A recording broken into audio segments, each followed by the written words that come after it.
It's time to feel alive again. Extraordinary Lovers Luxury Couples Retreat is designed to ignite your sexuality, communication, and ease with your partner, all while enjoying the bounties of paradise. Join world-class Tantra teachers Laurie Handlers and Michael Gibson as they share how to access new levels of ease, trust, and intimacy. Drink in the gorgeous oceans and beaches of Roatan's most luxury private resort. This small by design retreat will not only make you feel safe to explore with your partner, but also find true depth and connection with other couples in attendance. This retreat includes 7 days and 6 nights of accommodations, all your meals included, and full days of transformational processes and teachings, all situated on a picturesque, clothing-optional beach and forest. Book now to reserve your spot in Roatan with us. Hi, everybody. This is Laurie Handlers, and you're listening to Sex and Happiness, a show about sex and happiness. And today is no exception. I have a dear friend on with me, Sam Liebowitz. We haven't seen each other in a while because I haven't been in, of course, with COVID and everything, I haven't been in New York in a while. Sam's in New York. I'm here in Phoenix. And I want to tell you a little about him, and then we're going to talk about his new book. And we'll talk about him too, you know, how he got to write the book. So Sam is known as a conscious consultant, a mentor, coach, speaker, healer, serial entrepreneur, and author of the #1 best-selling book, Everyday Awakening. And it's a brand new book. Sam told me about it. He asked me to help promote it. And I felt like this was the best way to do that, to get him on Sex and Happiness. So Sam, welcome to Sex and Happiness. Thank you, Laurie. Thank you so much for having me on your show. I tell you, one of the things that I never realized that publishing a book would do is I've been having so many interviews and I've been getting on so many different shows. It's been wonderful because, you know, I do my own show every week and I'm used to interviewing other people. So it's nice to be on the other side of the microphone for a change. It sure is. It really is. I totally get that. It's a great experience to have both sides of it and say, you know, I wonder if I would do that. I wonder if I would ask that. Yeah. I wonder if, or this person didn't ask me enough, you know, or whatever. Anyway, I want to, before we get actually into some of the content of the book, what I'd like to do is talk a little bit about you. So how I always love to ask my guests how they got to be who they are. You know, like how did you get to be the authority that you are that would write a book called Everyday Awakening? Was this the track or the trajectory that you were on when you were a kid? And is this what your parents expected you to be and, you know, your guidance counselors? Or I'd love to ask this. No, you know, definitely not. As a human being, like, how did you get to be who you are? I'm just a nice Jewish boy from the Bronx. I don't know how this all happened. I guess when I sort of tell my story, I usually start that, you know, I was brought up in a traditional Jewish household. We weren't Orthodox, but we were, you know, just normal, conservative, kind of reformed Jews. But early on, I tried to take things seriously as a kid, and I went to synagogue when I got bar mitzvahed and stuff. But like, I just saw so much hypocrisy in it that I kind of lost my belief that regular religion, like, really, like, it didn't feel the spirit in it. And so I started, you know, just being open and just asking questions. Well, it's like, I don't know what's true. I wonder what's true. And then I kind of got put on a very spiritual path in college. In high school, I had some weird experiences that I really couldn't explain. And that kind of like opened me up to the possibility that maybe there's more to life than just what we see with our physical senses. And then in college, I met some friends and I got put on this very spiritual path, but it got very messy and very difficult because one of my friends was schizophrenic. I mean, he was a brilliant individual, but really messed up in a way. And I tried to help and do as much as I could at the time. But after a while, I had to just extricate myself from the situation because I felt like my own sanity was starting to slip. Sure, And it that was can very, happen. and it was very difficult for me because a lot of my identity was tied up in the experience. And so many friends and my family, everyone thought I was crazy. They thought I had joined a cult. And so I'm kind of one of those persons that when somebody tells me, oh, you're wrong, you're doing something wrong, this and that, I like push more. I'm like that much more. Oh yeah, I'm going to show you. And so when I finally left, I kind of like I didn't know what to believe in. I felt like the universe had pulled the rug out from underneath me, and I was just totally like lost. And I just kind of Mm. drifted for a long time.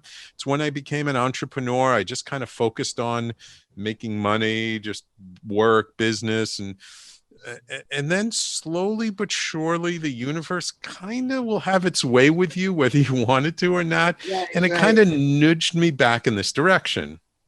And that's kind of when it just feels to me, well, I have some questions about the beginning, but it feels to me like that's, we met at the New Life Expo in New York years ago. Years ago, yeah, And, and that's a place where many people in New York who are spiritual in consciousness um, meet up with each other. right, and that was relatively early on me being kind of put back in my spiritual path, and it started Mm, kind of very subtly. Like first it was just kind of getting back into personal development, yes.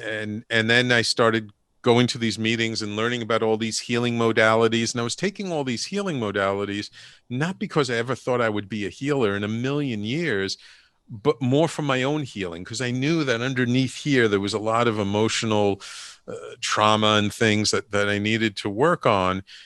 But then, there was, of course, that one workshop where you learn a modality and then you practice it on someone. And I helped someone release a condition she had had since she was 6 years old. And I was like, oh, so like, this isn't just for me. I can like use this to help other people. And then kind of the light dawned on me that I actually have a talent for working with people.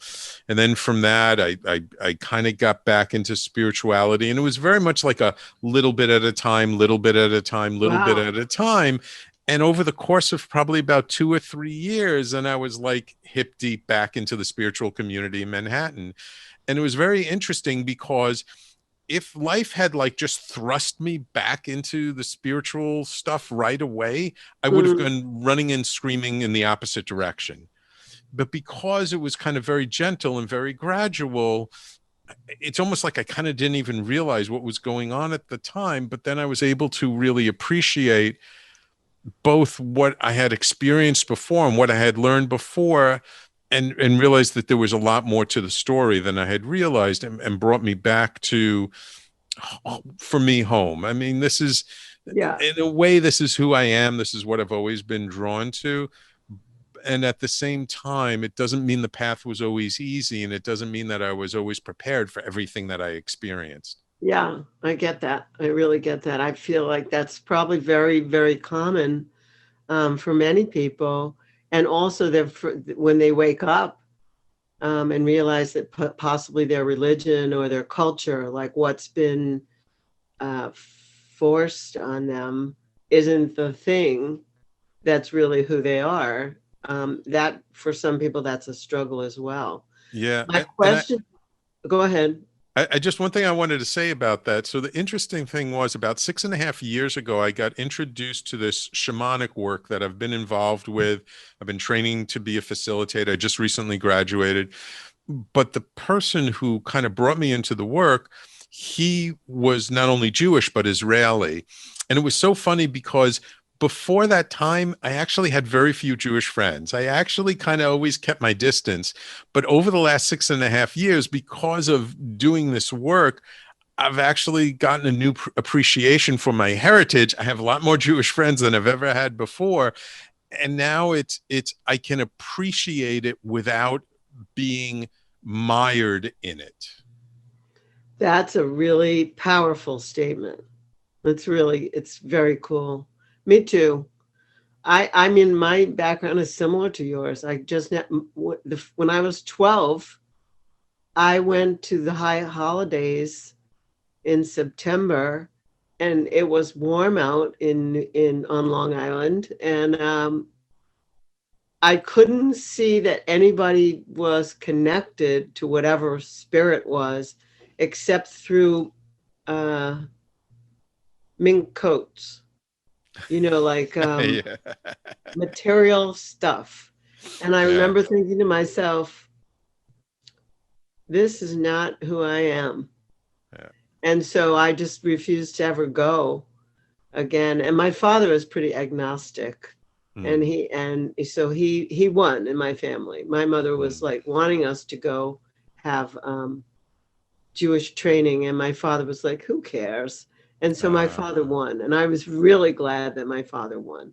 uh, And then he and I shared the common spirituality a lot in my life uh, later on. So yeah, I just always wondered, like, what is this?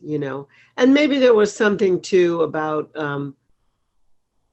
parents and grandparents being survivors, and then just going like, I don't want to have anything to. I don't want to keep bringing up the past. I don't want to keep mhm. bringing up the Holocaust. I want to move forward. Right. And so I that's how I was. So it's interesting that our paths are somewhat parallel there. It's My similar, except with me, it was the opposite. My father was the religious one and my mother was the Oh, okay. non-religious one. But yeah, Yeah, mom won out. interesting. My question for you, my early question for you was when you were Mhm. talking about being in college and having these spiritual experiences, do they have anything to do with LSD? No, no. But Oh, I not mean, at all, huh? I not at all, but I did experience LSD in high school. I Ah, think I actually started things a little bit younger. And I remember there was one time when I took it, when at the peak of it, when it was super intense, I remember having this thought. I still remember to this day, where I was like, oh wow, like this is that experience people are talking about when they're trip, that like they're in touch with God. But I said, but I know this isn't God.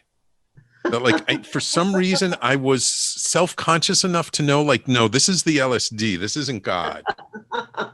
But I wow. understood why people had that experience, like had that Yeah. feeling.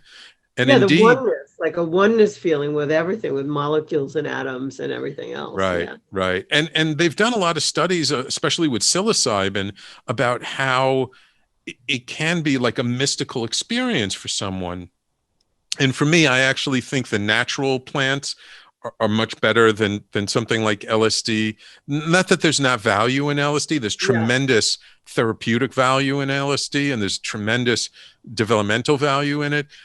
But I've just, now that I approach things from a much more sacred place, I much more prefer and lean in the direction of natural things. So, meaning like psilocybin or ayahuasca or things that come from plants and aren't made in a laboratory. I understand what you mean. Correct, correct. All right, well, let's go into your topic. So, yeah, we're you've written this book, Everyday Awakening. And so, like, give us a little bit of the gist. I'm assuming, because I haven't read the book, I'm assuming that it's about anyone being able to have like an awakening, a spiritual awakening, and determine their own path. Right. Well, the subtitle of the book is You Are More Powerful Than You Know. And that's really the main gist of the book. That's great. Now, I want people to understand, like, I didn't start off with the intention of writing a book. This actually is a compilation of the best of my blog that I've been writing for the last 6 years. And I just started the blog because I needed some content for my newsletter that I was sending out every week. And so I just started writing. I didn't know what to write about. So I just sort of talked about the lessons I was learning in my own personal life at the time. Hmm.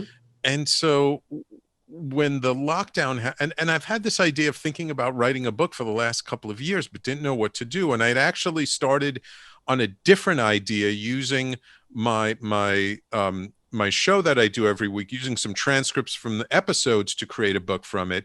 And this was actually going to be my second book, but then there were all kinds of problems with the person I was working with, and I pretty much lost all of last year, and then nothing came of it. So then I decided this year I wanted to do something, and I thought, oh, if I do this idea, that it would take a lot less time, and I could get it out this year. So when the lockdown happened, I was like, nope, that's it. I'm not going to live in fear. I'm going to invest in something that I think can really serve people. So I hired a professional editor. We went through my blogs. We pulled out like the best of several hundred blog posts and organized them into 7 parts that are based on the energies of the 7 chakras. Beautiful. And what they are just my reflections of things that I experienced in my life and what was the lesson I learned from it. So it's not really personal stories per se, but it's a shift in perspective. It's seeing things from the point of view of being a creator and not a victim. And that's what I really wanted people to get out of this book. And the way it's designed is to really show people through lots of little individual shifts and perspectives that we can all come to this awakening that we are much more powerful than we know, that we have much more control over our internal life, not our external life, but our internal life. But by having so much presence and awareness of our internal life, that affects our external life. And that's where our real power lies. Beautiful. I couldn't agree with you more. I mean, that's like really the basis of everything that I've been teaching for 20 years. But I found it through Tantra. So it's really interesting. Right. Like I got on first I was in transformation, I worked at Landmark Education, and I was definitely a transformation junkie. Mm-hmm. And then, but my body wasn't in it. Yeah. My body was breaking down as I was like distinguishing in my head, this and this and this and this. My body got into bad shape internally. And so I found Tantra right around that time. And all of a sudden I healed. And I went, oh, well, I could take all this that I know, this stuff, and I could put it into this. I can mix it with ancient stuff and then come up with a similar thing.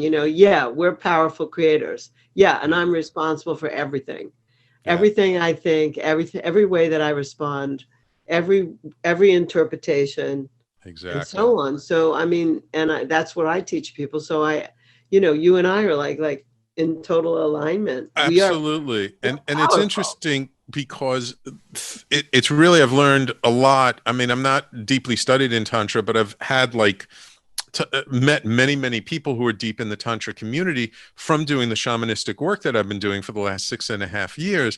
And I have a real appreciation for it because I know many people who've gone through ISTA and many of the other trainings.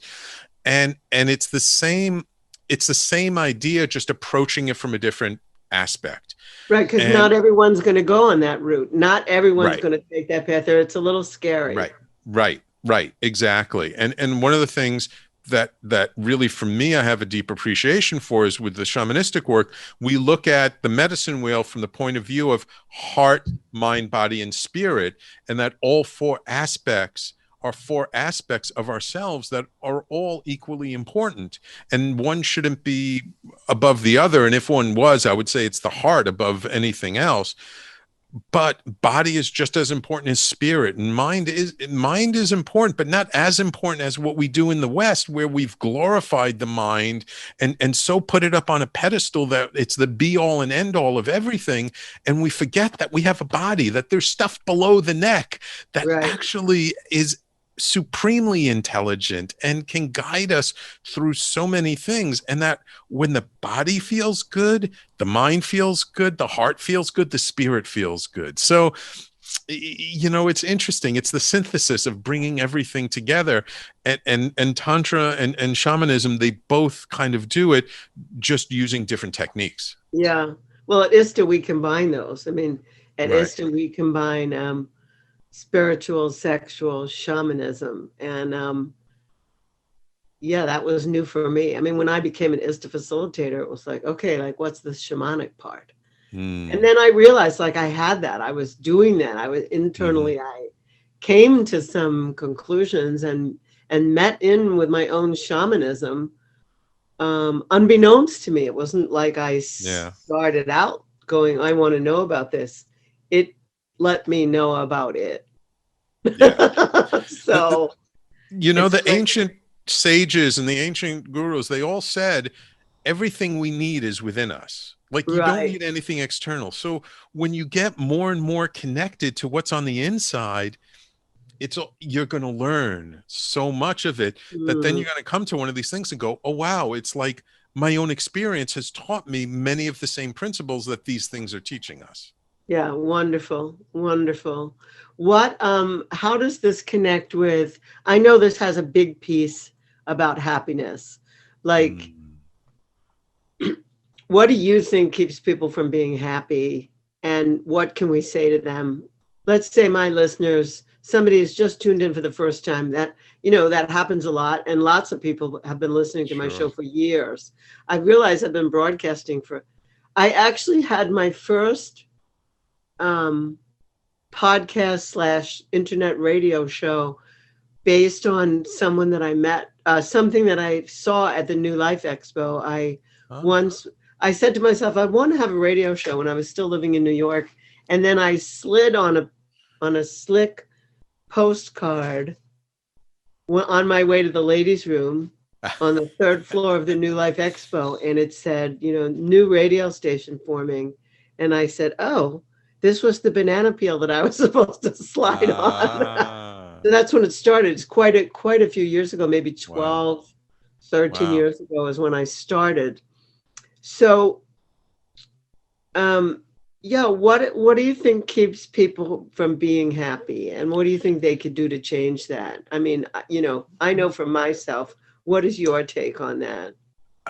I feel that what keeps most people from being happy is that they put their own happiness last, and they're so worried about making everybody else happy. And the reason why it doesn't work is because what it takes to make your parents happy is different than your siblings, is different than your friends, is different than your partner, it's different than your colleagues, it's different than your employees. It's like everybody wants something different from us. And we cannot stand on our head in enough different directions to make everybody else happy. So when we stop worrying about making anybody else happy and we just focus on our own happiness, other people may not be so happy with us, but it won't matter to us because we're being happy. And then we're living as an example of how to achieve happiness. And then they're all going to want to know, what's our secret? What did you learn? How did you do it? And really, most people, they just want other people to be happy. I mean, we all like being around happy people. Yeah. We all just forget that it starts with us. Right. It's really good. See, I have to say, like, what I teach people is, if you're a people pleaser and you say yes to me all the time because you're trying to make me happy as if you could, that's like a grand assumption. I actually can't trust your yes. Mm-hmm. Like if you don't have boundaries and you don't have the ability to say no, right? And I can trust that no. When I can trust your no, then I can trust your yes. Yeah. Because if I can't trust your no, I don't want to hear your yes. Your yes is kind of bullshit. It's like trying to please me, trying to make me happy, and you can't. Only I can. I like to put it this way. You can't really give somebody what they need if your cup is only half full. Right. Because if your cup is only half full, you're giving from your lack, so you're not really giving what the other person needs. But if your cup is overflowing, then you're giving from your abundance.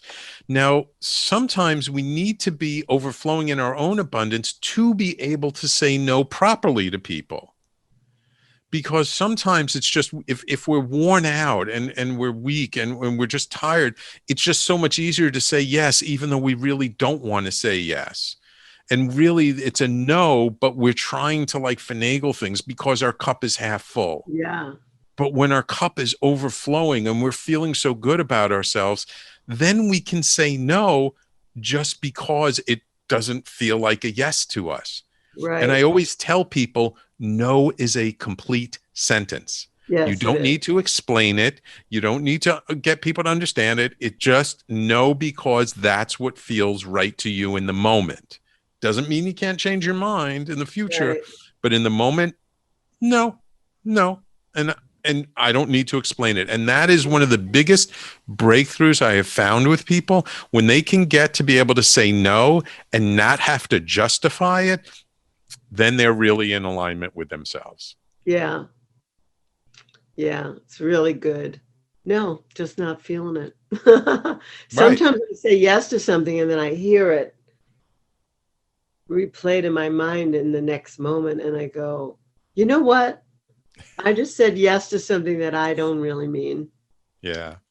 I'm not Uh, feeling it. So, Someone gave me a human design reading several years ago, like 7, 8 years ago. mhm, And one of the things he said that has served me so well is he said that in the moment, I don't even know what I'm feeling. So he said, anyone ever tries to pressure you into saying yes about something, just say, I need to sleep on it.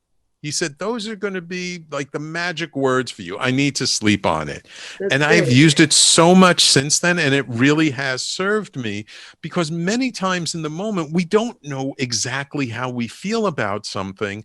And we need a little bit of time to get a little bit of perspective to then be able to know, you know what? Yeah, it doesn't feel right. Or you know what? Yeah, it really does feel right. So then when we do say yes or we do say no, it's really clear we mean it. And then, as you said, people can trust us because we know we're right. Whereas if we just in the moment say yes or no, and then we sit with it a little bit and then we go, oh, you know what? Nah, it really doesn't feel right. So sometimes the best things we can do for ourselves is to just take some time. Yeah. I Just, called it, I called it 24-hour rule. yeah, I give it the 24-hour rule. Sometimes I give it the 72-hour rule. sure, I sure. really need to feel into this. This is going to take some time. So Yeah, it's great. yeah. Wonderful. So let's talk about so how to, because this show is sex and happiness, and I don't feel like your book is probably written about sex, but you have the body in there. Um, Yep. how do you think sex and happiness connect? Well, look, the body is the vehicle for the mind, the heart, and the spirit. Sex is a natural human function, a natural human desire. When it's unfulfilled, energy gets backed up. Things don't work quite right. This is why, like, the whole idea of celibacy for like a priesthood and stuff, from, again, coming from sort of the Jewish heritage, it was like you had to be married to be a rabbi. It's like you Right. had to have a wife and kids in order to be able to serve people better, to relate to people. So for me, the idea of celibacy, it just didn't make sense. However, a a limited sort of period of time of celibacy can be very good for people because it does Sure. help to build up the energy, but it's just not necessarily a lifestyle. It's a certain practice. So, when we have sex, it releases endorphins, or there's all kinds of chemical reactions. As a matter of fact, there's this wonderful book called Love and Limerence that talks kind of about the difference between, I don't want to call it lust, but about the chemical feeling of being in love versus really being in love. Mm. But even that chemical feeling, I mean, it's necessary for us. It helps us to get back in our heart space. It helps the body just function better. I mean, listen, like, if you have really good sex, like, the way into our later years, the healthier we're going to be. It's Oh, just absolutely. a Thank you for saying natural, that. I'm healthy hearing you. part of life. Yes. My bell. Yeah, there's been a study on telomeres lately where Mhm. people who have sex have longer telomeres than regular sex, Mhm. than people who don't have frequent sex. So it has an effect on our later years and longer life. So Yeah, thank you for just absolutely. even saying that. you further my cause. Let's talk a little bit about the book.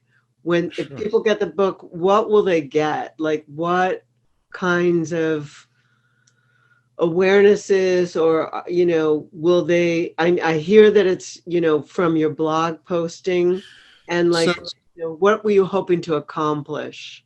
so there are 126 different essays in here.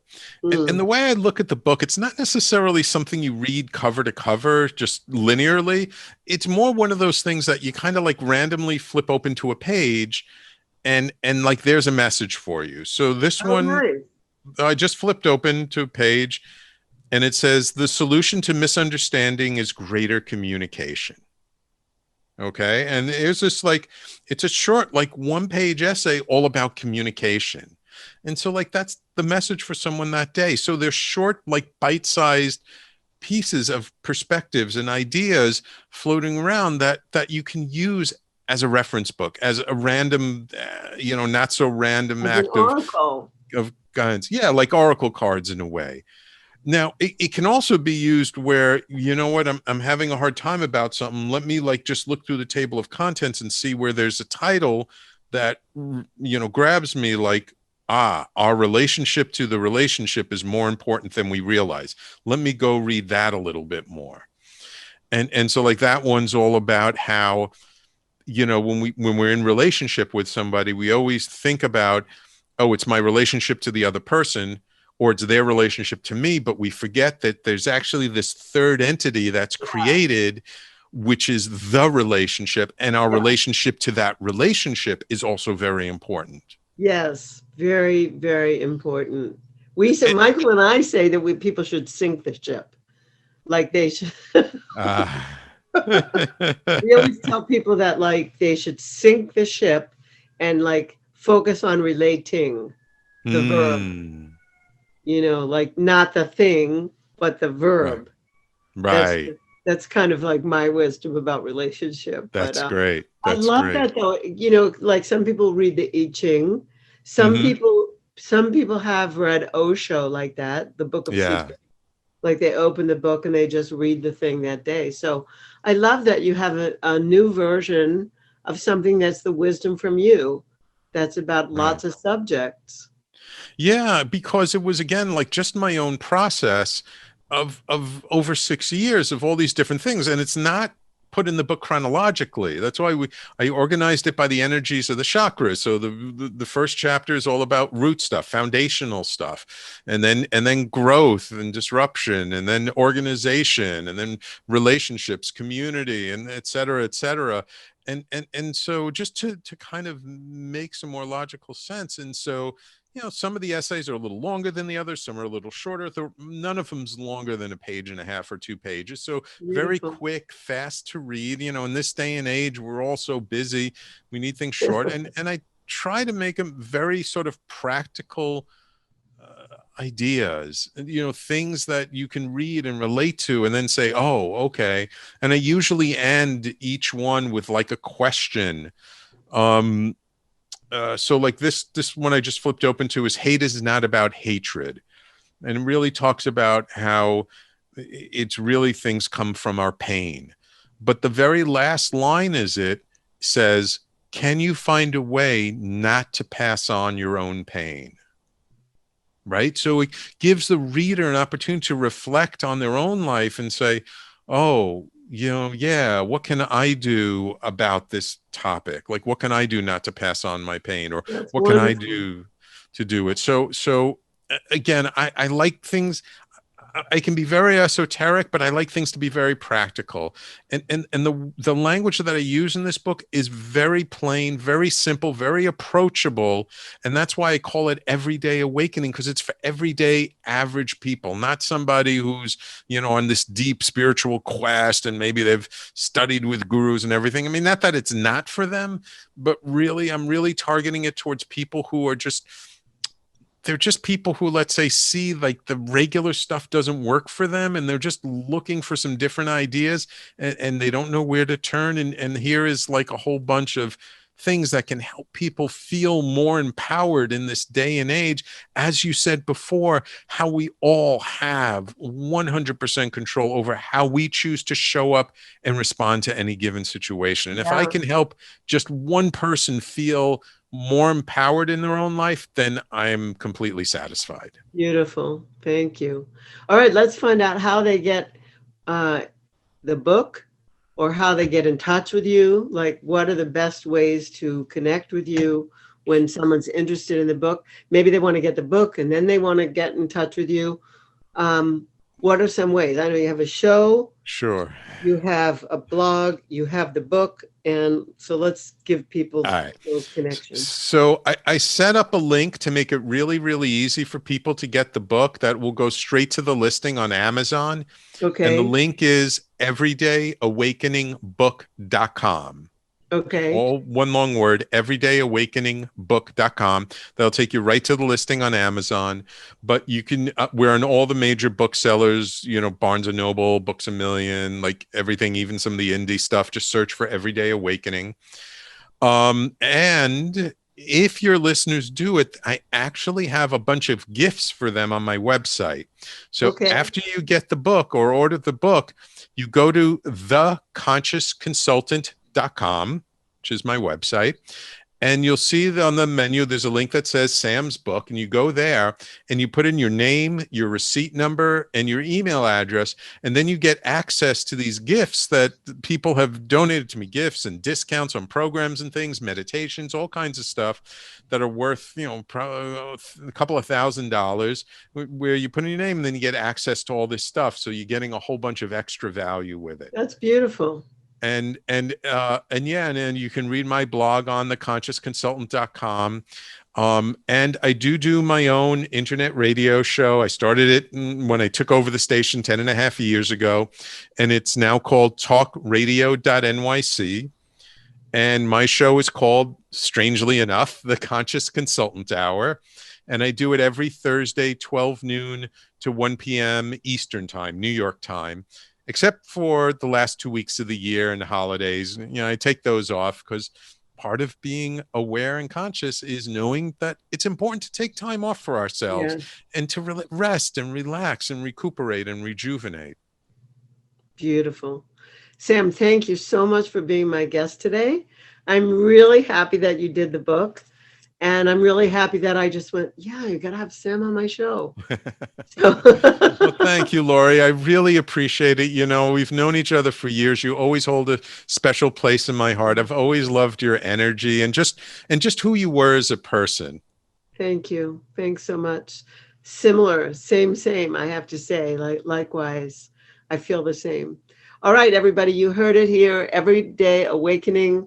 Go there. The everydayawakeningbook.com will take you to the Amazon link, and you can find the book there. And maybe this is just exactly what you needed to hear today.